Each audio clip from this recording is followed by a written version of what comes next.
उत्तर मध्य क्षेत्र सांस्कृतिक केंद्र संस्कृति मंत्रालय भारत सरकार द्वारा आयोजित नाद ब्रह्म शिल्प मेला के अंतर्गत केंद्र परिसर के शिल्प हाट में 15 दिवसीय जवाबी बिरहा प्रतियोगिता का आयोजन किया जा रहा है। चौथे दिन श्री राजीव कुमार पटेल, श्री अखिलेश कुमार सिंह, सुश्री श्वेता यादव, श्री धर्मराज यादव, श्री पंचम लाल यादव और श्री त्रिभुवन गौड़ ने अपने शानदार जवाबी बिरहा गायन से दर्शकों का खूब मनोरंजन किया। उनकी प्रस्तुति पर पूरे परिसर में तालियों की गूंज सुनाई दी। बिरहा का संकेत लेके गजल संकेत कर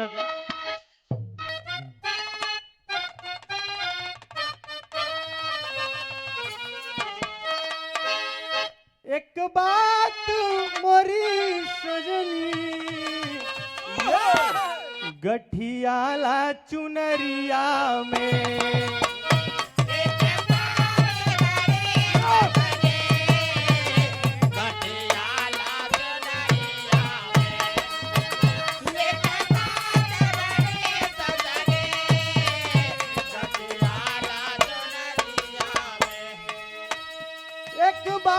मोरी सजनी गठियाला चुनरिया में बिना मोल के बिक जईबू माया के बजरिया में।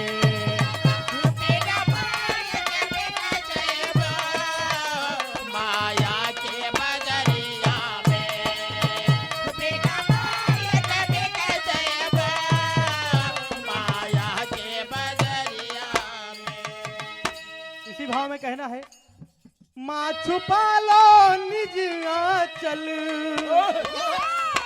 तब फाटल धरतिया है।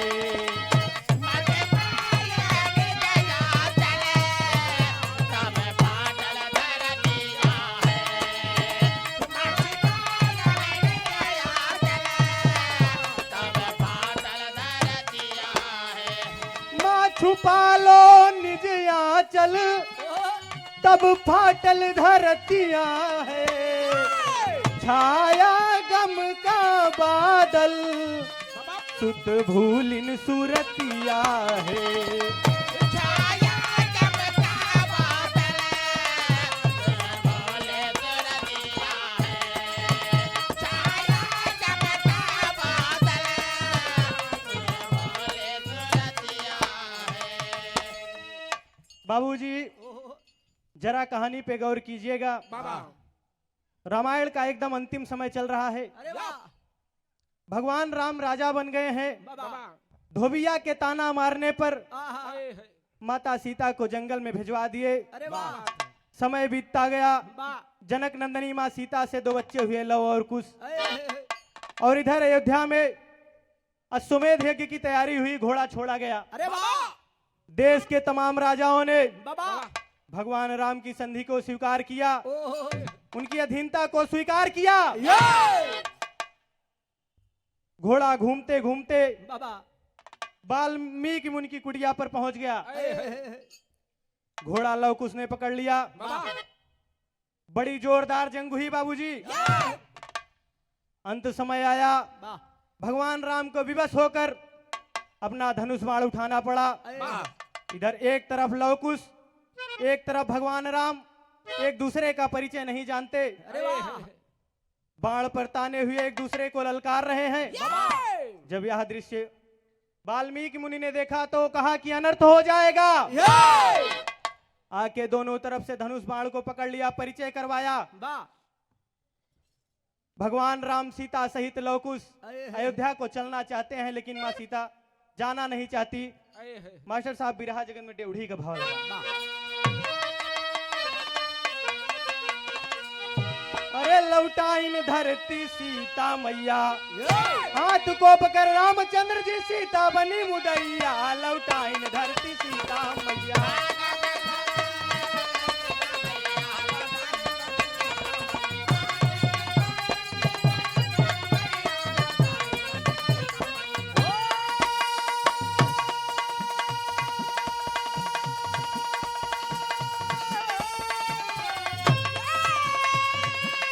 जियो जियो।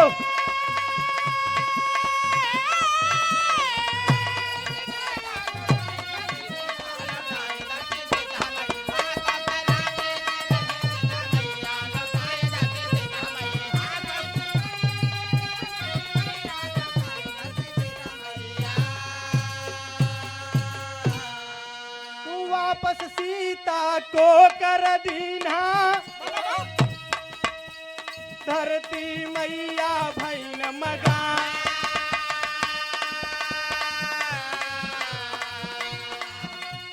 रामचंद्र जी माफी मांगे, जनक नंदनी दी फौरान। अवधपुरी को चलिन जानकी, संग में लो कुश रहे लखा। कुछ दिन बीता अवध नगर में, कुछ दिन बीता अवध नगर में, अब आगे का सुनो कथा।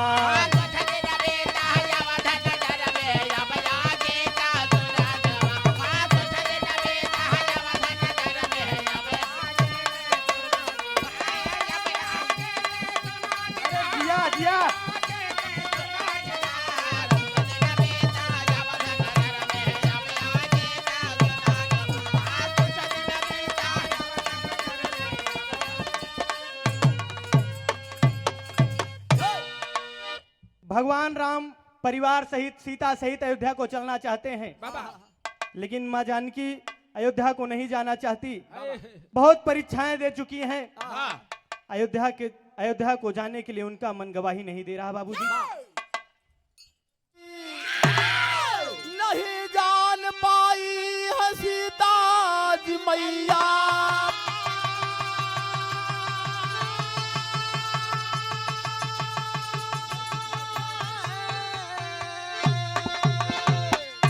रहते हैं भगवान भक्तों के बस में, सुर नर मुनि सब ही लेते बलैया।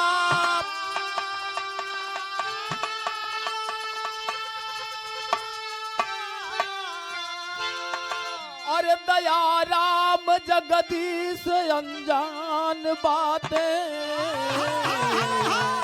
जीवन के बीच फंसी अध जल में नैया।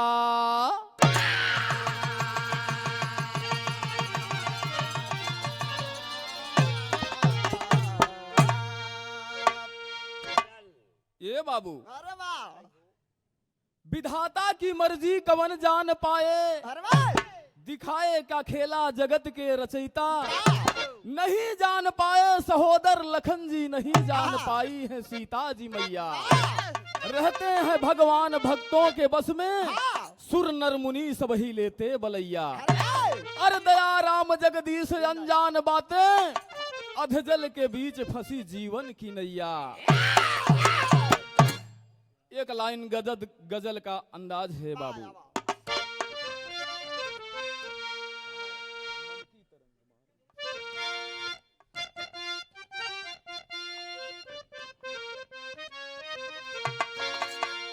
कौनो भक्त भगवान से कह रहा है, कहत बा आय हाय हाय, अरे मन की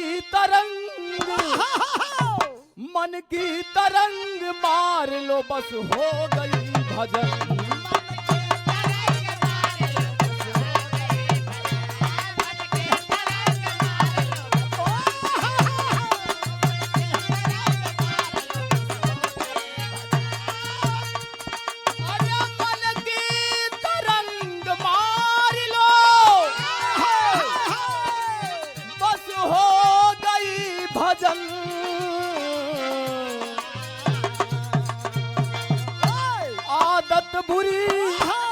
आदत बुरी सुधार लो बस हो गई भजन।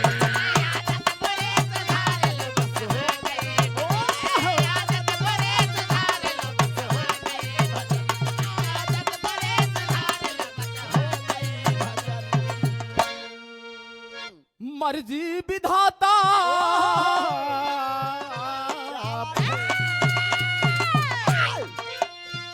मर्जी विधाता की भला जानेगा कोई क्या।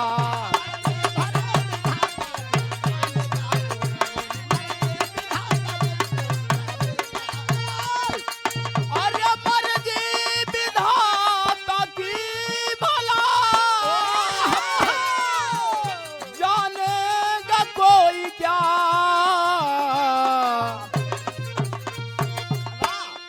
सागर की गहराई को भला नापे कोई क्या।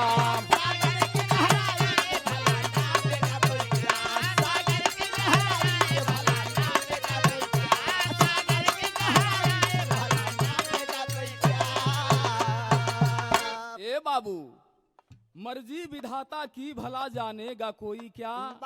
सागर की गहराई भला नापेगा कोई क्या।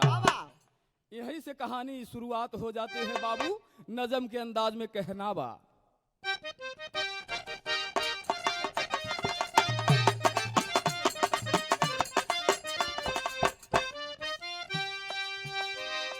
हाँ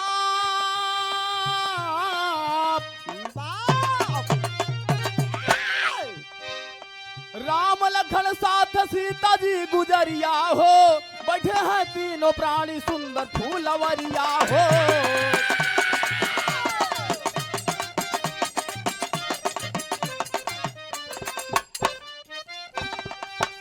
ख्याल सिया का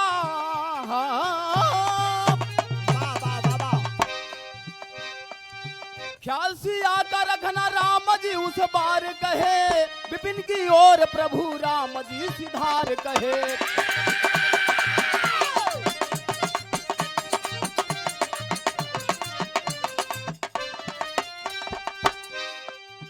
तोता का रूप धर फुलवारी बीच आए हैं, तोता के रूप धर फुलवारी बीच आए हैं, लखन सिया की परीक्षा मन बनाए हैं।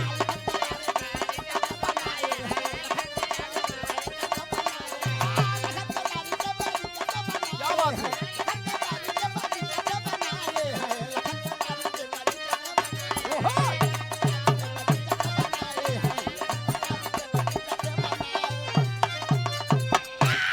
ए बाबू, रामचंद्र लक्ष्मण भैया के साथ माता सीता मैया के साथ वन चले गए। वन में जाकर एक दिना एक वृक्ष के नीचे तीनों प्राणी बैठे हैं। मर्यादा पुरुषोत्तम श्री रामचंद्र के मन में विचार उठता है, देखी हमार भैया कैसे करता रे गुरुजी, आप लोग समझदार हैं। जज साहब के समझावा। कहता चाहे बाँव और सुनता चाहे। सरे बाबूजी सोचे कि हमारे भाई के साथ कुछ गलत विचार तो नहीं चल रहा है। फुलवारी के कहे तू सिया के ख्याल रखा, हम थोड़ा से बाहर होई के आवत है। मर्यादा पुरुषोत्तम श्री रामचंद्र जी तोता का रूप रख धर करके वृक्ष पर आकर बोलने लगे। कहा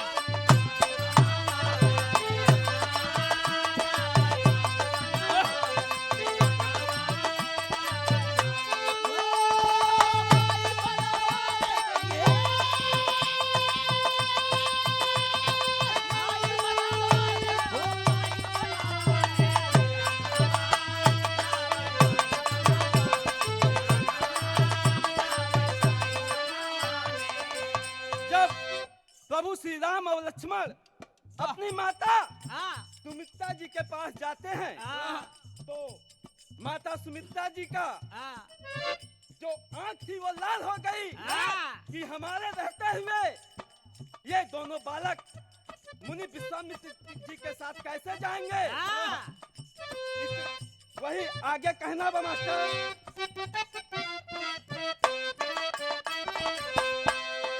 गुस्से में बोली सुमित्रा मैया,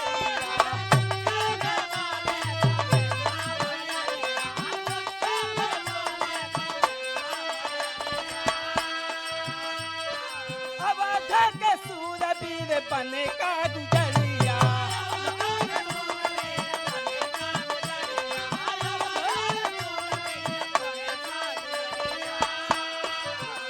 अरे सूरवीर घर बैठे लड़ी है ललनवा बिहनवा।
लक्ष्मण हाँ दोनों भाई हाँ मुनि विश्वामित्र जी के साथ हाँ जाते हैं और ताड़का जैसे हाँ जिसके पास हजारों हाथियों का बल था हाँ। उसका विनाश करते हैं हाँ। और गुरु विश्वामित्र का यज्ञ को सफल कराते हैं। हाँ। फिर मास्टर टेरी में कहना बा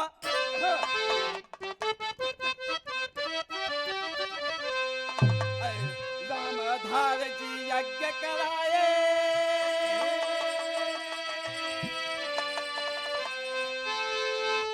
हंस कर श्याम कभी दर्शाए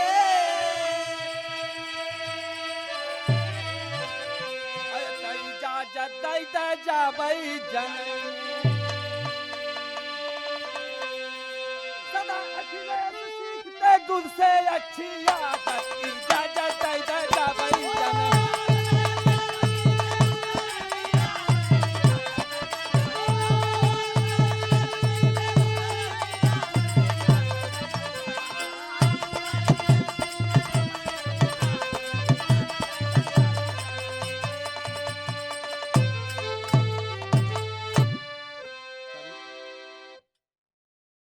पांचवें दिन श्री राजू सिंह, सुश्री सवित्री मौर्य, श्री अजय कुमार तिवारी, सुश्री प्रियंका पटेल, श्रीमती कौशल्या देवी और श्री फूलचंद्र यादव ने लोकगीत और बिरहा की सुंदर प्रस्तुतियां दी। कलाकारों की मधुर आवाज और बेहतरीन गायन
बहुत बहुत धन्यवाद कौशल्या जी।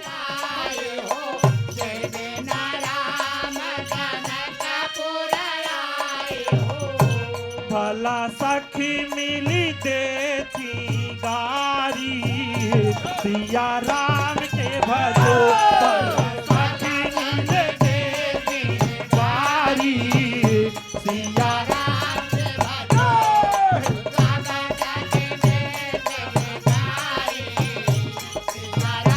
के भजो ए बाबू और एक सखी कहा थी कि मिथिला नगर में का बना बा कम से कम ओका तो जोन बाटे बताई दे कहना बा हाय रिद्धियो सिद्धि मिला भोजन बनावई रिद्धियो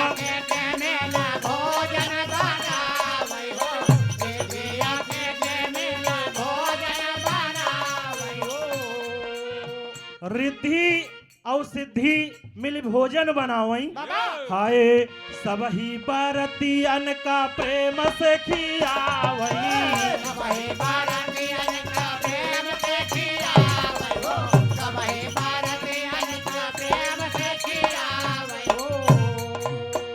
भला ऊपर से चटनिया चार बरतिया जिया जिया भला ऊपर से चटनिया चार बरतिया जिया जिया भला ऊपर से चटनिया चार बरतिया। अरे भक्ति में जिसने सच्चा भरोसा रखा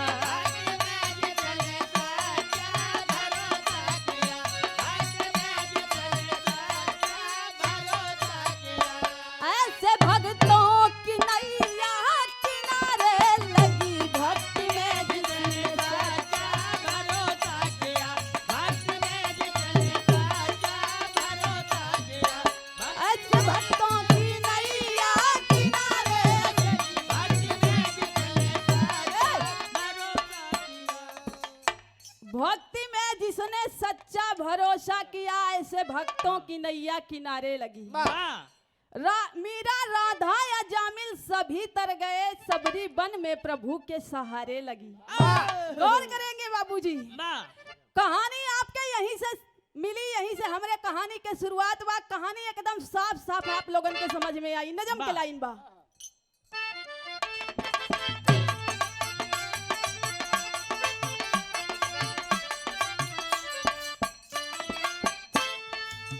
ध्यान से सुनिए, एक भक्तन की कहानी है। एक ही गांव में संग रहते दोनों प्राणी हैं।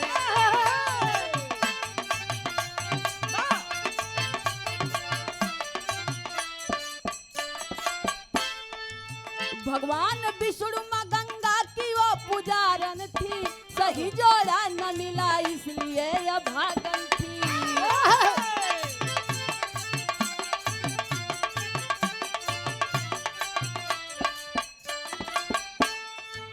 सासू थी कर करा जो रोज कर कराती थी, बिना मतलब के सुबह शाम खूब सुनाती थी।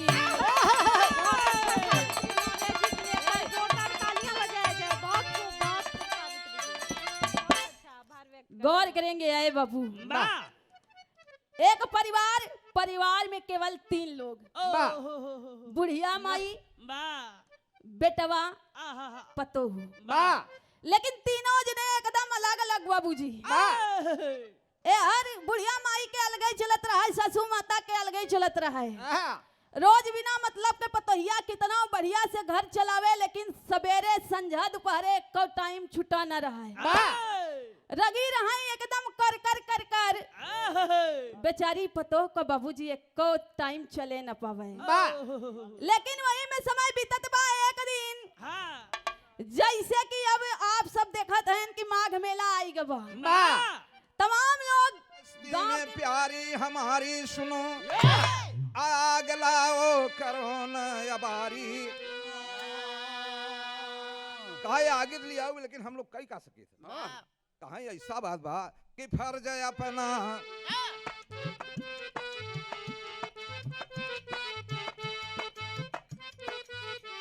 कहा ऐसी बात है कि आत्मा एक है, ईश्वर एक है, लेकिन रूप अलग अलग बा।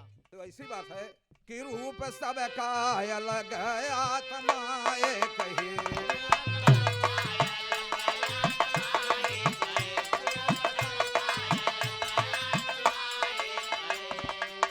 अरे एक मालिक ने सबको बनाया हुआ,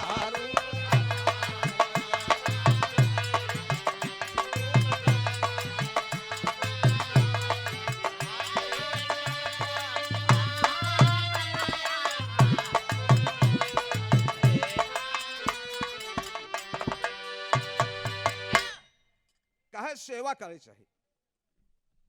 तो मादा पंछी बोली, कहा ठीक है स्वामी, आपकी आज्ञा शिरोधार है, हम व्यवस्था करिए थे। तो भैया देवढ़ी भावा,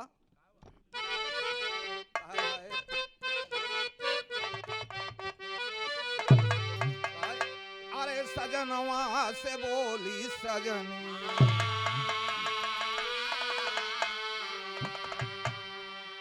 जाई के आग लिया बेईमाना मोर कहनवा, सजनवा से बोली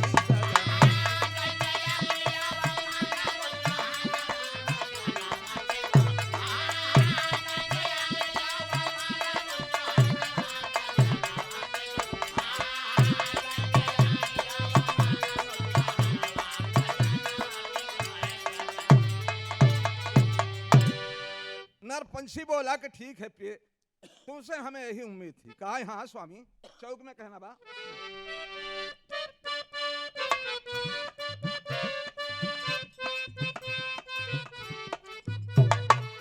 अरे धर्म बचाऊ व्यापन हम, नारी पंछी समझावती बा।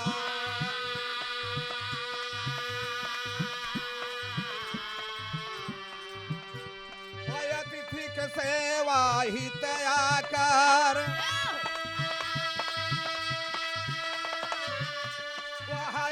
के उड़ान लगावती बा।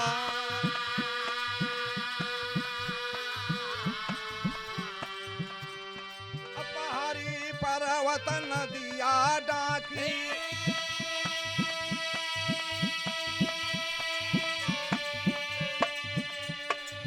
तब बसती में कयावती बा,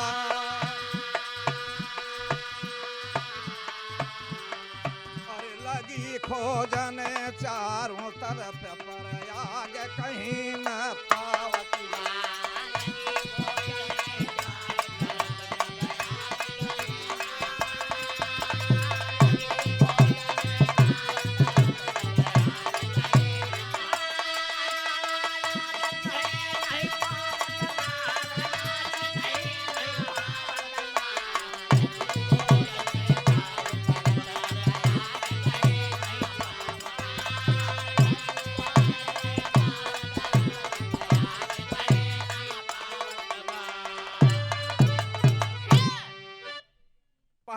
नदी नाला डाकते हुए शाम के बेला हो गया, एक गांव में पहुंची। लगी आग खोजे लेकिन आग मिली कहाँ। लेकिन भगवान के माया, उस समय में गुरुजी आज की व्यवस्था नहीं रही कि गैस से खाना पकाई है, बिजली से पकाई, हाँ सब करने न पड़ी। छठे दिन श्री शिवराज विश्वकर्मा, श्री सुमन कुमार, श्री राजित राम, श्री सुभाष चंद्र यादव, श्री इंद्रवीर सिंह यादव और श्री राम प्रसाद ने अपनी शानदार बिरहा प्रस्तुति से पूरे माहौल को लोक संस्कृति के रंग में रंग दिया। तो है ये सलाल खेल गोदिया मझारी,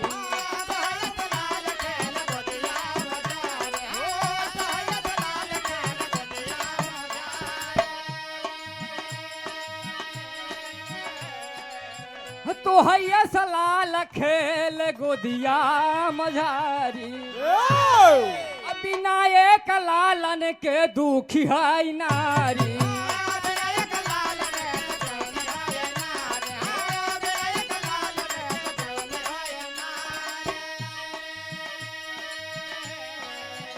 पूरा करे तनई हमर औजा बनिया हो, कार्य बनवा में हरि के भाजनिया हो।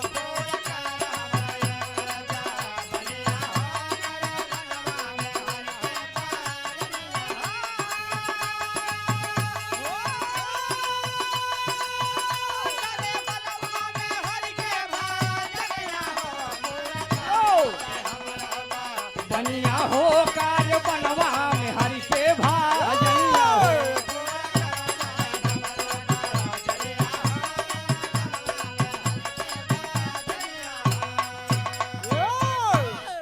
बस 2 मिनट और। भगवान विष्णु जी जब इतनी बात के सुनला दोनों प्राणी राजा रानी से कहे क्षमा प्रार्थी यहाँ जन्म में न दे पाओ, कहे तो बाकी रहे मालिक, कहीं अगले जन्म त्रेता में। कैसे कहे प्रभु त्रेता में यसरा पुरई,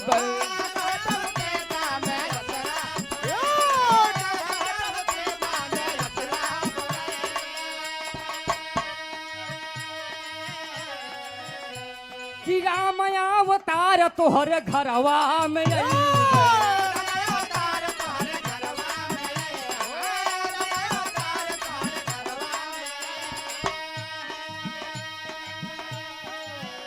तारी देव तोहर कुल राजा धनिया हो, कार्य बनवा में हरि के भाजनिया हो।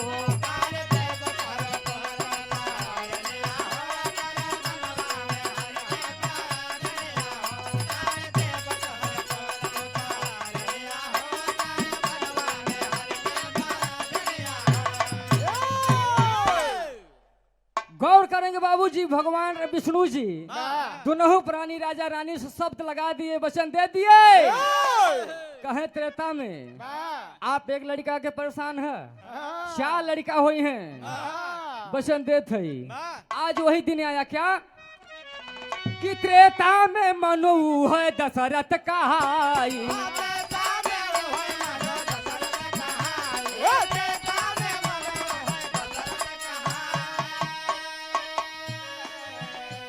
कहे त्रेता में मनु है दशरथ कहाई, शतरूपा कौशल्या बन करके आई।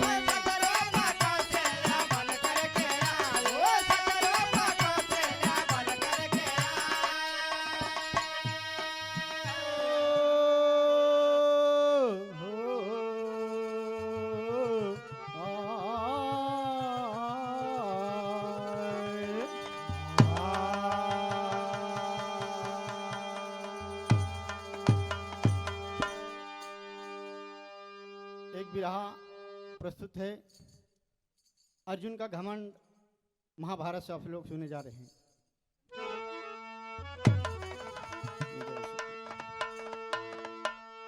हाय हाय हाय। एक दिन माधव कृष्ण कन्हैया साथ में थे अर्जुन बलदैया। अरे बड़का भैया से बोले थी मुस्कान।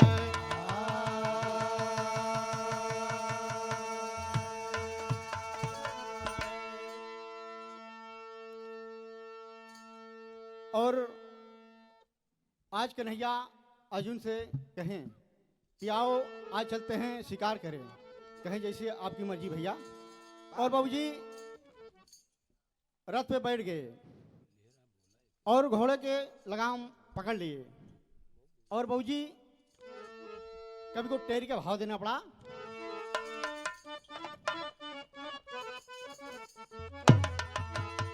हाय हाय हाय। अरे घूमई बर बिया बनवा गए। ओ घूमई बर बिया बनवा गए।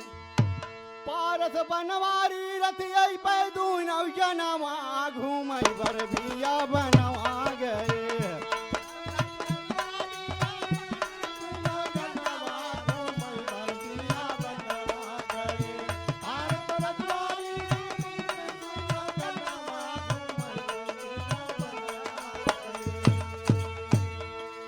मदन मुरारी साथ में अर्जुन खेल गए शिकार। सुनो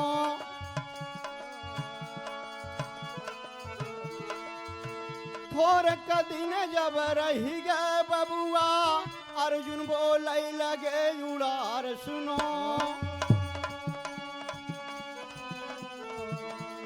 शाम का बेला हो गई बबुआ। एकदम भये बेकार। सुनो कहीं बड़ी जोर से प्यास लगल बा। बड़ी जोर से प्यास लगल बा। माना बात हमार। सुनो बड़ी जोर से प्यास लगल बा। माना बात हमारी।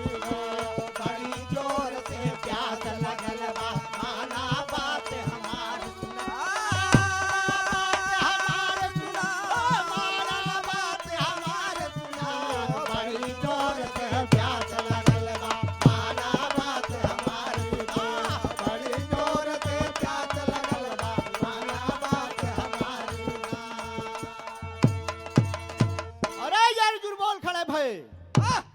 कि भैया पानी पिलाओ पानी पिलाओ ना वरना जान चला जाएगा हमारा। कहें कि कन्हैया कहेंगे ना ना ना ना ऐसा ना बोला।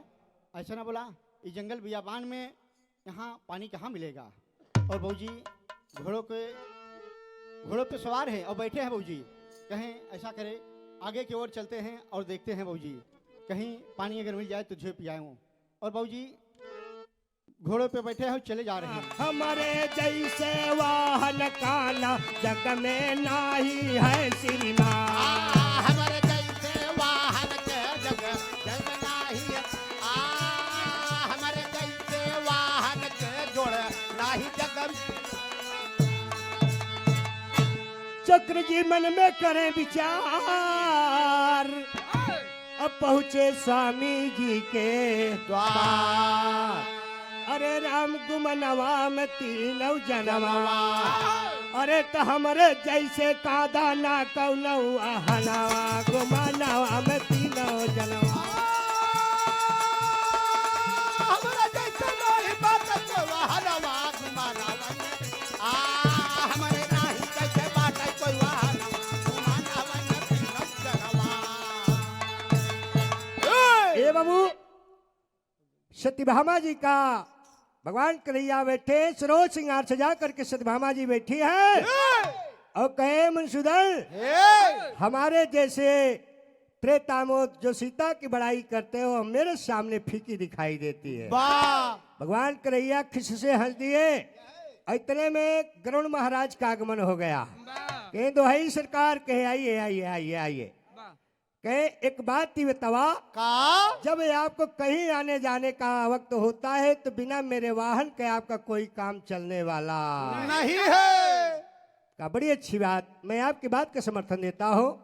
इतने में चक्र महाराज का आगमन हो गया। वाह, चक्र महाराज कहे सरकार के हाँ चक्र जी के मेरे जैसा हथियार आपके पास कोई नहीं है। जब जहाँ जरूरत पड़ता है तो बिना मेरे हथियार का आपका कोई काम चलने वाला नहीं है, जल्दी से चक्र चला दिए थे। तीनों लोग को अहंकार हो गया। दुनिया के मालिक ने विचार किया कि तीनों का अहंकार एक साथ में तोड़वाऊंगा। वाह, भगवान कन्हैया विचार कर लिए, क्लंत तर्ज मिल गया मास्टर साहेब।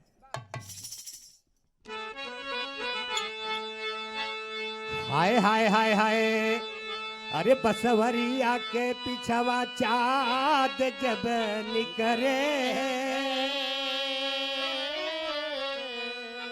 अरे बसवरिया के पिछवा चाँद जब निकरे, चुपक से नदिया किनार चली अइहा।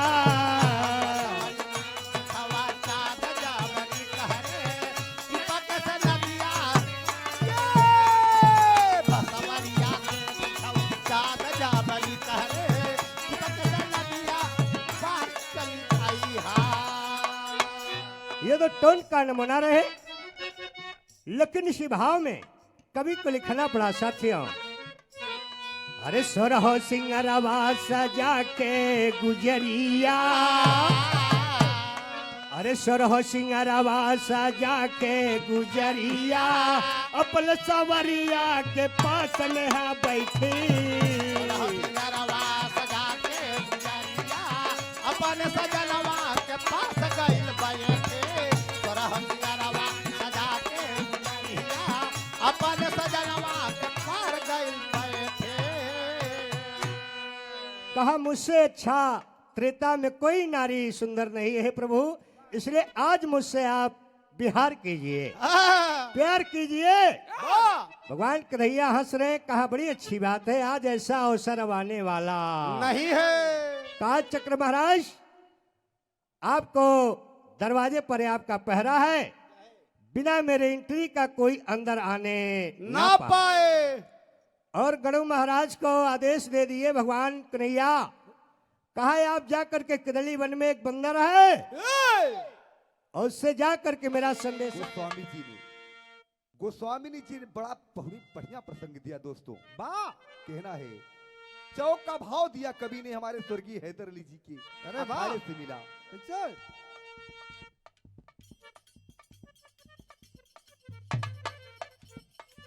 गंगा यमुना सरस्वती का,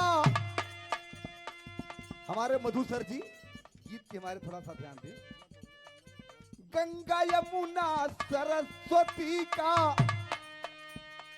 हुआ है जहां मिलान सुनो, अरे हुआ है जहां मिलान सुनो, हाँ हुआ है जहां मिलान सुनो। संत कबीर जय हो, संत कबीर और तुलसी को जहां मिला था ज्ञान सुनो, जहां मिला था ज्ञान सुनो, जहां मिला था ज्ञान सुनो। संत कबीर जहां मिला था ज्ञान सुनो, संत कबीर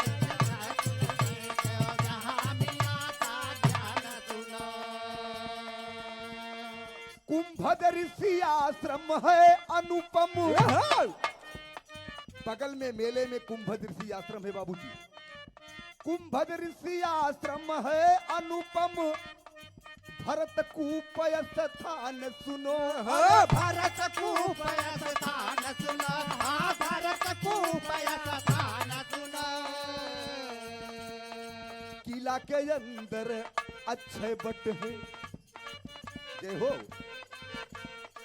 किला के अंदर अक्षय बट है, वही बड़े हनुमान सुनो, वही बड़े हनुमान सुनो, वही बड़े हनुमान सुनो।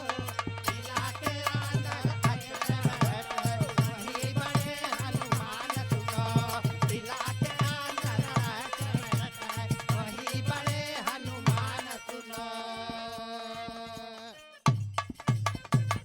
लेकिन कभी जी ने कव्वाली का भाव दिया मास्टर, कैसे दिया? कैसे भैया? खुद ही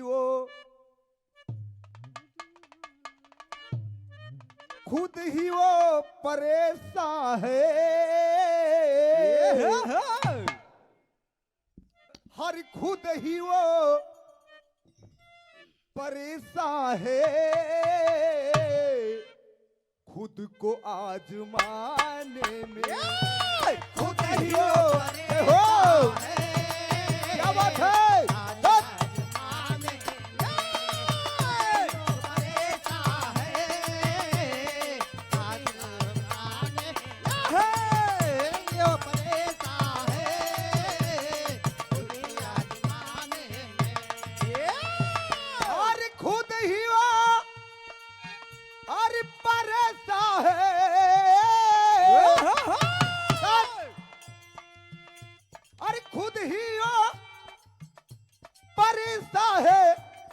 खुद को आजमाने में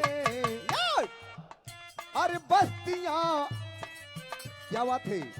अरे बस्तियां चली सारी मेरा घर जलाने में, अरे बस्तियां चली सारी हो मेरा घर जलाने में, बस्तियां चली सारी मेरा घर जलाने में, बस्तियां चली सारी मेरा घर जलाने में।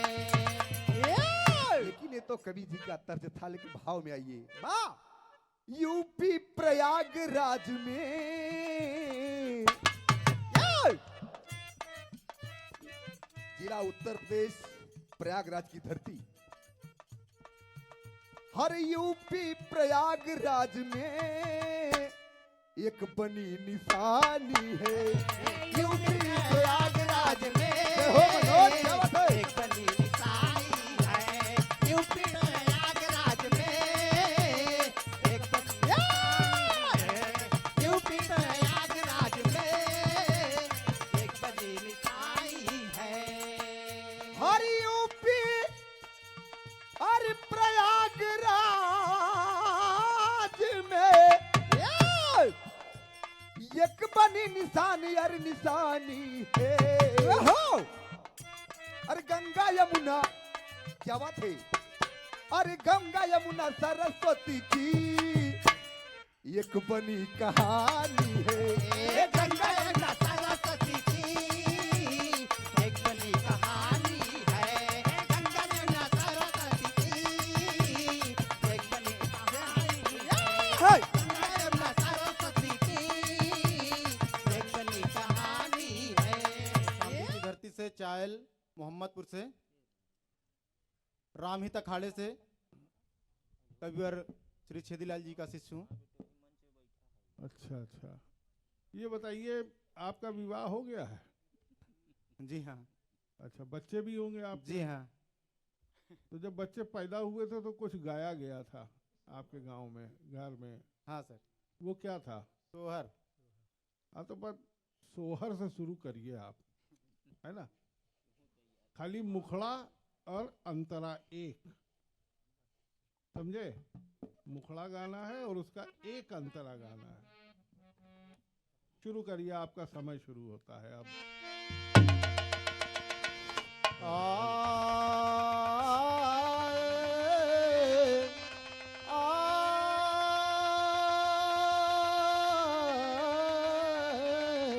हो राम।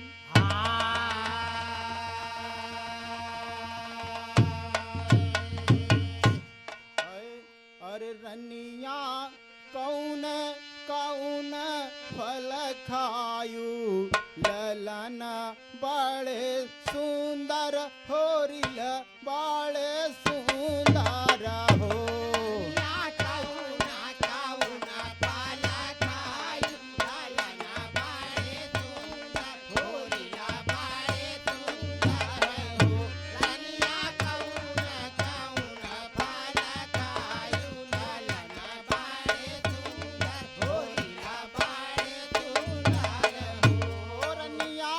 कौन कौन फल खायू, ललन बाड़े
आप, बैठ जाइए। शिवराज जी खड़े हो जरा, बताएं।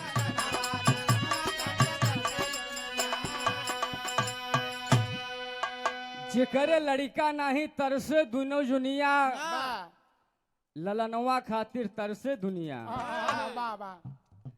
आज दुनिया तरस रही है कि अगर एक संतान हमरो होत, कुल के शाखा चलत, गीत संगीत होत, खुशी में बधाई गीत होत, भगवान करे सबके मनोकामना पूर्ण हो।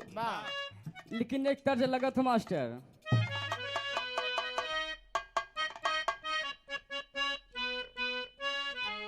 उहे गीत के बात बा कि कौनो चीज नाही टूटेला, तोड़ले से हो बिना प्रेम के बंधनवा जोड़ले से। लेकिन बाबूजी दोनों प्राणी राजा रानी इस सतयुग की बात है। मनु और शत्रुपा सब कुछ संपन्न थे, राजा थे, अचल बिचल थे, किसी भी चीज की दिक्कतें नहीं थी। दिक्कत एक थी, भगवान एक संतान नहीं दिए थे। दोनों प्राणी बाबूजी मन में प्रतिज्ञा ठान लिए कि क्यों न चल के घनघोर जंगल में तपस्या करल जाई, भगवान के कृपा होई तो अवश्य दोनों प्राणी के भक्ति में शामिल हुई है, पुकार सुनी है तो पूरा होई मांगन। तो कहा थी कैसे कि मनुष्य तरूप दुइन, अरे मनुष्य तरूप दुइन, परनिया हो करे बनवा में हरि के भजनिया हो।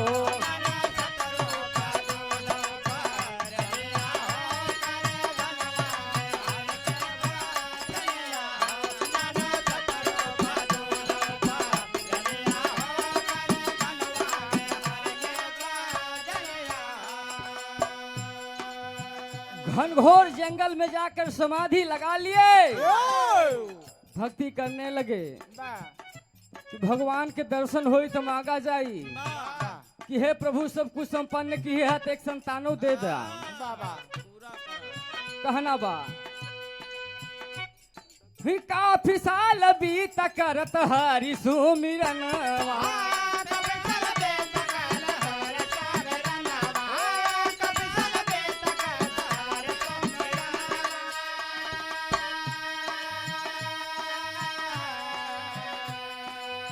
तोहे काफी साल बीत करत हरि सुमिरनवा,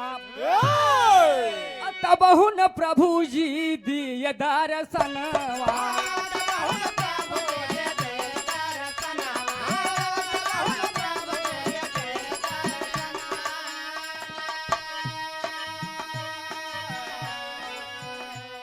भक्ति करते करते बाबूजी काफी समय बीत गया, भगवान का दर्शन नहीं हुआ। अब मन में उदासी भी आ रही है, आखिर में अब का करल जाई। तो कैले का कि ठाड़ भये तबे कैचा रनिया हो करे बनवा में हरि के भजनिया हो।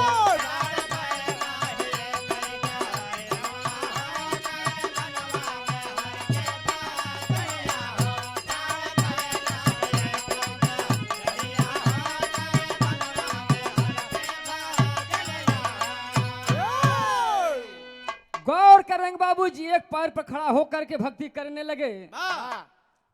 इधर भगवान इंद्र जी का इंद्रासन डगमगाने लगा कि आखिर इसमें कौन ऐसा भक्त है, इतना लगन से इतना तपस्या कर रहा है, चल के देखा जाए।